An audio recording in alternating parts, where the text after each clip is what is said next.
Hello বন্ধুরা, আশা করি তোমরা সবাই ভালো আছো। তুহিনের গল্প কথা ইউটিউব চ্যানেলে তোমাদেরকে স্বাগত জানাই।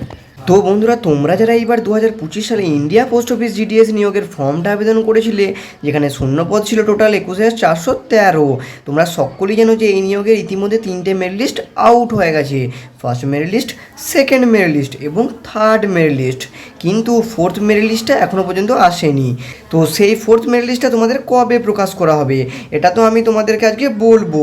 এবং তার সাথে সাথে এই যে ফোর্থ মেরিট লিস্টে এখানে তোমাদের ক্যাটাগরি ওয়াইজ কাট অফটা কী থাকতে চলেছে, অর্থাৎ তোমাদের কত পার্সেন্টেজ থাকলে তোমাদের নাম এই ফোর্থ মেরিট লিস্টে আসার সম্ভাবনা আছে। তো পুরো আজকে আমি তোমাদেরকে অ্যাক্টিভিটির মাধ্যমে সমস্ত ডিটেলসে জানিয়ে দেবো।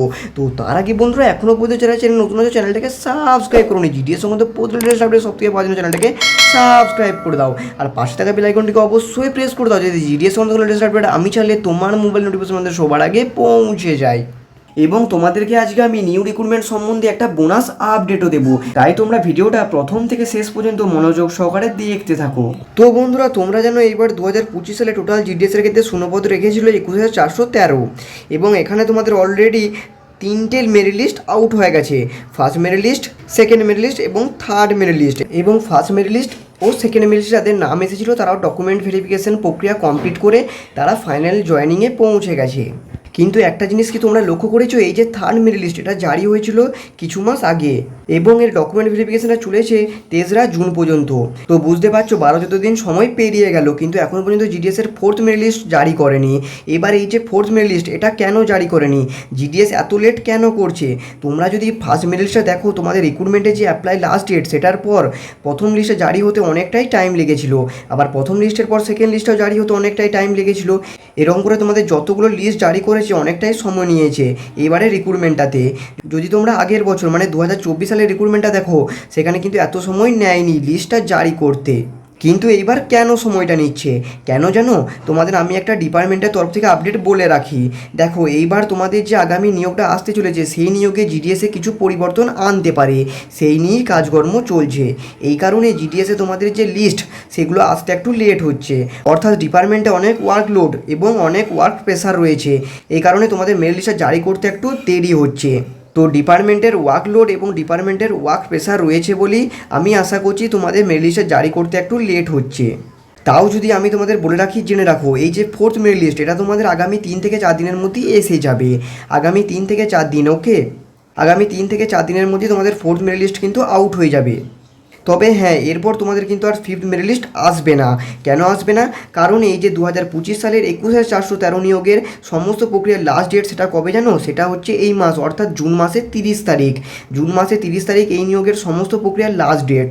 30 তারিখ পেরিয়ে যাওয়ার পর তোমাদের কিন্তু আর কোনো লিস্ট আসবে না, কোনো প্রকার তোমাদের নিয়োগের আর কোনো প্রক্রিয়া চলবে না। সেই ক্ষেত্রে তোমরা ধরে রাখতে পারো, আজও যদি তোমাদের ফোর্থ মেরিট লিস্ট জারি হয় তাও তোমাদের ফিফথ মেরিট লিস্ট আসবে না, কারণ একটা লিস্ট জারি হওয়ার পর ডকুমেন্ট ভেরিফিকেশন নেয় চলে 15 দিন। ভেবে দেখো, আজ থেকে 15 দিন মানে কত দিন হচ্ছে? তাহলে এই মাসে কি তোমরা একটাও ডেট পাচ্ছ না? সেই ক্ষেত্রে ফিফথ মেরিট লিস্ট আসবে না। এই ফোর্থ মেরিট লিস্টে তোমাদের কিন্তু এইবারের লাস্ট মেরিট লিস্ট। এইবার তোমাদের বলে রাখি, এই ফোর্থ মেরিট লিস্টে এক্সপেক্টেড কাট অফ তোমাদের কত যেতে পারে, একটা আনুমানিক কাট অফ হিসেবে তোমরা ধরে রাখতে পারো। আমি তোমাদেরকে একটা আনুমানিকভাবেই বলে রাখছি, ক্যাটাগরি ওয়াইজ আমি বলে দিচ্ছি, ওকে। প্রথমেই বলে রাখি, যেটা বলবো এটা কিন্তু একদম 100% অ্যাকিউরেট নয়, এটা কিন্তু আমি তোমাদেরকে একটা আনুমানিক হিসেবে বলে রাখছি, যেটাকে এক্সপেক্টেড হিসেবে আমরা ধরি। তো দেখে রাখো, প্রথমে বলে রাখি ইউআর ক্যাটাগরি যদি 93 থেকে 95%-এর মধ্যে থাকে তাহলে তোমরা ধরে রাখো ফোর্থ মেরিট লিস্টে তোমাদের নাম এসে যাবে। যদি তোমরা ওবিসি হও, ওবিসি হলেও কম করে তোমাদের 90% থাকতে হবে, তাহলে তোমরা কিন্তু এখানেও চান্স পেতে পারো। পরবর্তী আসছি এসসি ক্যাটাগরির ক্ষেত্রে তোমরা ধরে রাখো এখানে যদি 85% প্লাস মানে 85%-এর ঊর্ধ্বে যদি তোমাদের পার্সেন্টেজ হয় তাহলে তোমাদের নাম আসতে পারে ফোর্থ মেরিট লিস্টে। পরবর্তী আসছি এসটি ক্যাটাগরির ক্ষেত্রে 80% যদি কম করেও থেকে থাকে তাহলে তোমরা আশা রাখতে পারো তোমাদের ফোর্থ মেরিট লিস্টের নাম আসতে পারে। পিডাব্লিউডির ক্ষেত্রে যদি আমি বলে রাখি, তোমার যদি 60% যদি কম করে নাম্বার পেয়ে থাকো তাহলে আশা ধরে রাখো, কারণ পিডাব্লিউডির কাট অফ সত্যি কম যায়, ঠিক আছে? তো পিডাব্লিউডি কম পার্সেন্টেজ থাকলেও তোমরা আশাটা ধরে রাখবে ফোর্থ মেরিট লিস্টে তোমাদের নাম হয়তো এসে যেতেও পারে।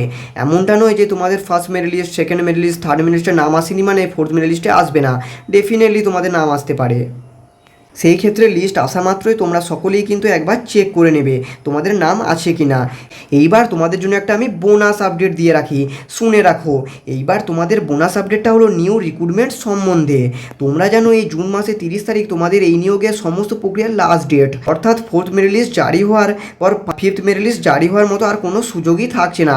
একটা আনুমানিক হিসেবে বলে রাখছি, আগামী পড়ে যাচ্ছে জুলাই মাস, আর এই আগামী জুলাই মাসই আসতে চলেছে জিডিএসের নতুন নিয়োগ। এই নিয়োগটা তোমাদের জারি হবে আগামী জুলাই মাস। ওকে, জুলাই মাসেই তোমরা কিন্তু নিয়োগটা পেয়ে যাবে। এখানে তোমাদের এইবার শূন্যপদ কিন্তু এই 21,413 থেকে অনেকটা বেশি থাকতে চলেছে, সেটা তোমরা আগামী মাসেই জানতে পারবে। তবে এইটুকু তোমরা ধরে রাখো 95% জুলাই মাস থেকেই মানে আগামী মাস থেকেই তোমাদের জিডিএসের নতুন নিয়োগের আবার তোমাদের ফর্ম আবেদন শুরু হবে, একটা আনুমানিক হিসেবে বলে রাখছি। তো যখনই তোমাদের নিউ রিক্রুটমেন্টের নোটিফিকেশান আউট হবে এই চ্যানেলের মাধ্যমে আমি তোমাদেরকে সবার আগে জানিয়ে দেবো। তো তার আগে বন্ধুরা এখনও পর্যন্ত যারা চ্যানেল নতুন আছো চ্যানেলটাকে সাবস্ক্রাইব করো নি, জিডিএস সংক্রান্ত প্রতি লেটেস্ট আপডেট পাওয়ার জন্য চ্যানেলটাকে সাবস্ক্রাইব করে দাও, আর পাশে থাকা বেল আইকনটিকে অবশ্যই প্রেস করে দাও যাতে জিডিএস সংক্রান্ত কোনো লেটেস্ট আপডেট আমি ছাড়লে তোমার মোবাইল নোটিফিকেশনের মাধ্যমে সবার আগে পৌঁছে যায়। এছাড়াও তোমরা জানো যে আমি চ্যানেলে বরাবরই জিডিএস সংক্রান্ত latest update, GK, work from home, scholarship এবং রেলওয়ে এবং নানা রকম সরকারি কাজের আপডেট দিয়ে থাকি, তাই তোমরা এই চ্যানেলটাকে সাবস্ক্রাইব করতে ভুলো না।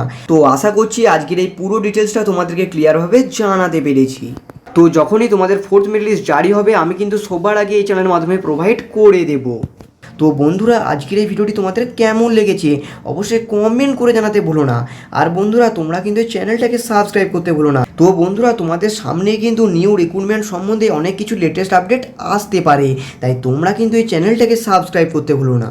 তো বন্ধুরা আজকের মতো এই অবধি, দেখা হচ্ছে নেক্সট ভিডিওতে।